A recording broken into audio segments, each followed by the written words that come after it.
as of the 1st of March 2025, all employers across Queensland must have a written sexual harassment prevention plan in place, and it must be accessible to all workers. So here's a very quick explanation of the practical steps that you need to take to comply. And for other states, keep listening because it's going to come your way as well. So the prevention plan must do 4 things.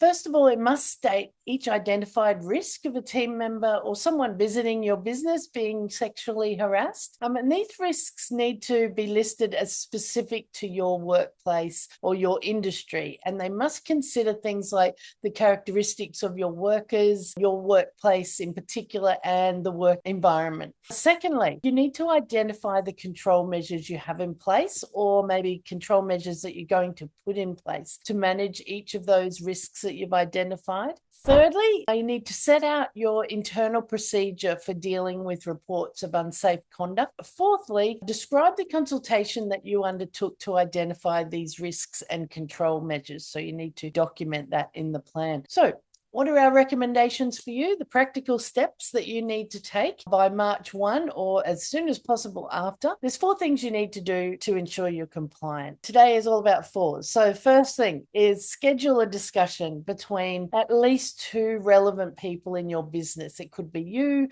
with your workplace health and safety manager, workplace health and safety officer. It might be with us. We're doing that with a lot of clients. They're utilizing us as the second or the third person in that meeting. And it's really in that meeting, it's about brainstorming on those first 3 steps that I mentioned before. So listing the risks of sexual harassment in your workplace, control measures that you have or will put in place. And the third one was documenting your internal procedure for dealing with reports of unsafe conduct. So then that brings you to step 2 that you need to do.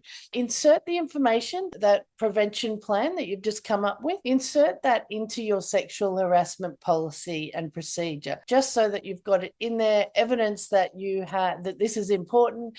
And thirdly is communicate the change to the employees. So that can be as simple as emailing out the updated policy to all your employees. It could be putting it on a staff notice board as well. So you just need evidence that you have communicated this sexual harassment plan out to your employees. And the 4th and final recommendation for action to take is actually obviously implement those control measures that you haven't implemented yet. So you might be wondering what the risks are of non-compliance. So should your business face an employee complaint or investigation by the regulator, could be the Australian or Queensland Human Rights Commission, for example, failure to comply with this positive duty and this requirement to have a sexual harassment prevention plan will definitely work against the business. It's likely to result in a higher award of penalties should it actually get proven in court. So look, the workplace health and safety regulator can also issue on-the-spot fines, and at the moment those on-the-spot fines are $9,679 per breach. Ouch.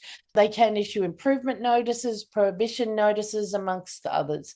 And they're all for failing to have this plan in place and failing also to review the plan every 3 years. So the final point I wanted to make is when it comes to those control measures, look, they need to be reasonable in your type of business, your size of business. But one of the best ways to highlight to your team members that you have zero tolerance on sexual harassment is actually to run sexual harassment training, and annually they're recommending. So look, if you're wanting any training or to discuss this, we actually have online sexual harassment training and bystander training that your staff can undertake. We do that at $249 per person. So it's simply a link that we send out to each individual, and we can then run a report showing you the completions, who's completed it and who hasn't. And this can then be quite simply annual training rolled out for everyone. And so for some clients, we are customizing that training. So it really, for each employee, it really feels like the training is speaking to your team members in particular. The days of relying on individual workers to report harassment once the actual harm has occurred really are now well and truly gone. And it's now the law to implement proactive initiatives that actively prevent,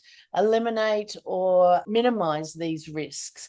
And yes, whilst it might feel like an extra administrative burden on you, sexual harassment and sex or gender-based harassment, they're clearly workplace hazards that can cause significant psychological and physical harm to workers in your business.